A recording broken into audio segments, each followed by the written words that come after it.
Hi, my name's Phil. I'd like to talk about politics. And with the retail figures for December out, as I said they would be, they are down despite expectations after a week in which the latest inflation figures were lower than expected, which is good, and growth registered a small uptick, really small, but it was net good. You'd think this third bit of financial news would be bad for Rachel Reeves going into the weekend, wouldn't you? But in a perverse way, it's actually likely to lead to some pretty good news for the Treasury, which may be needed for Labour. So how does that work? But first, for daily political commentary, please hit the subscribe button so you don't miss out. So a quick one, but worth talking about. Also, someone told me that some of my videos end up being used in their economics lessons. This sounds foolhardy to me, but let's go with it. So, for any economics students out there, reason this one out. The retail figures for December, which is a big spending month, are well down on expectations. Well, that doesn't sound like good news for the economy, does it? Rachel Reeves is in trouble again. Only, no, this is, politically speaking, and economics and politics very entwined. You can't really think of one without accounting for the other. Politically speaking, this is probably coming as a relief to Rachel Reeves. Now, why would that be? So first of all, my little I told you so bit. I've said for some time, so the advertising rates, which I get on YouTube, which I track on Excel along with lots of other metrics because I'm a data nerd, is obviously not like an accurate measure of economic performance or even just retail performance, but it does let you infer some things.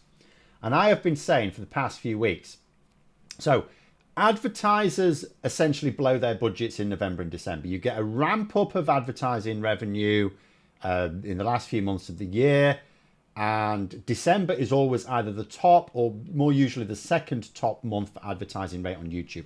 Every single year. For the 10 years I've been monetizing content on this or my first channel. Except for the December that has just gone. The December that has just gone was not just down on the normal trend. It was the worst rate of the entire year. Like literally the worst. I have never seen anything like it. And I said I would bet my best buttock that the retail figures will be down when they are released. And they've been released, and you'll be pleased to know that my buttock is secure. Now, this sounds like terrible news for Rachel Reeves, doesn't it?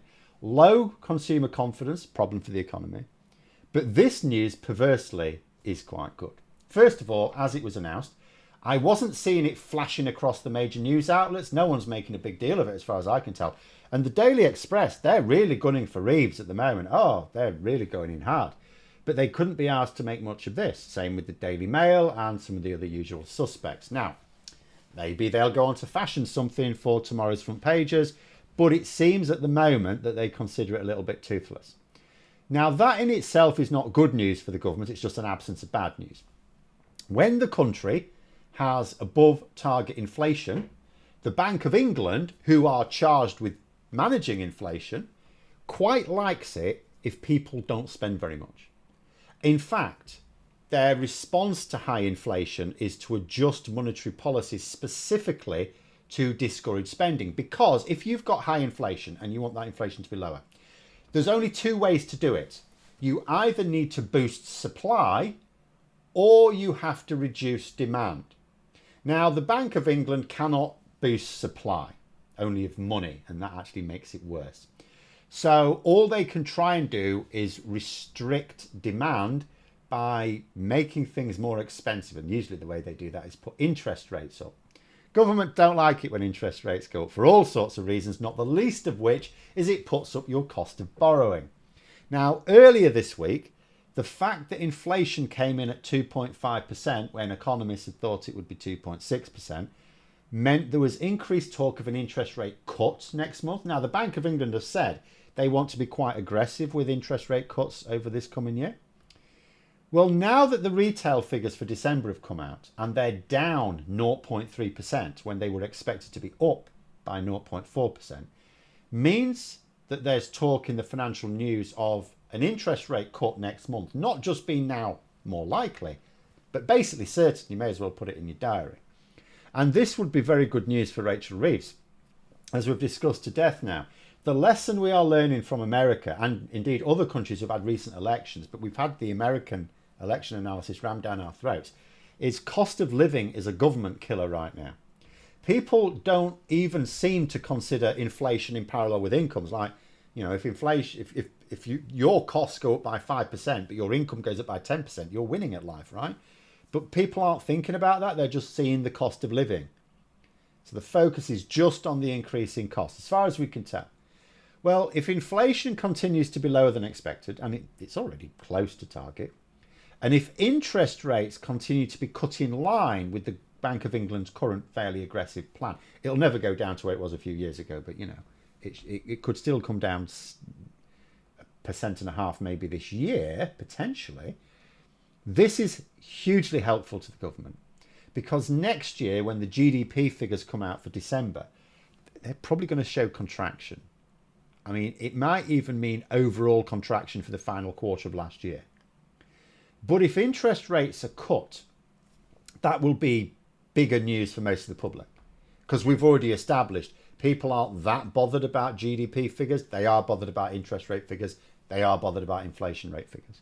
And with the gilt market continuing to rally, it might also mean that the OBR's analysis is in a better place come March, where Reeves may have to make adjustments to her October budget.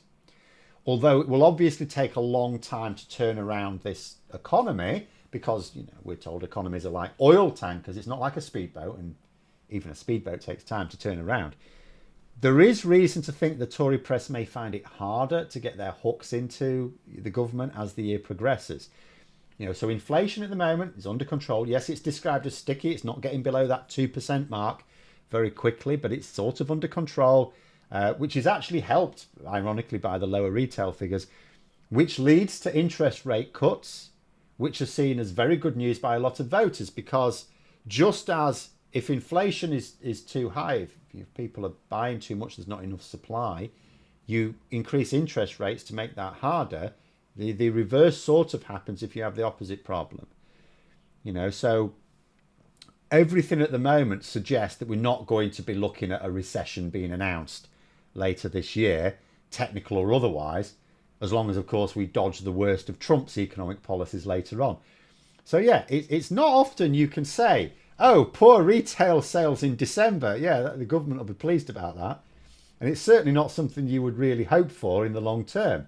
But in the current climate, current political climate, weirdly, turns out it's quite helpful. But there we are. Those are my thoughts. Let me know yours in the comments below. If you've enjoyed the video, please click the like button and subscribe for further content. If you'd like to support the channel further, you can click the join button for memberships. Thanks for watching. And until next time, I'll see you later.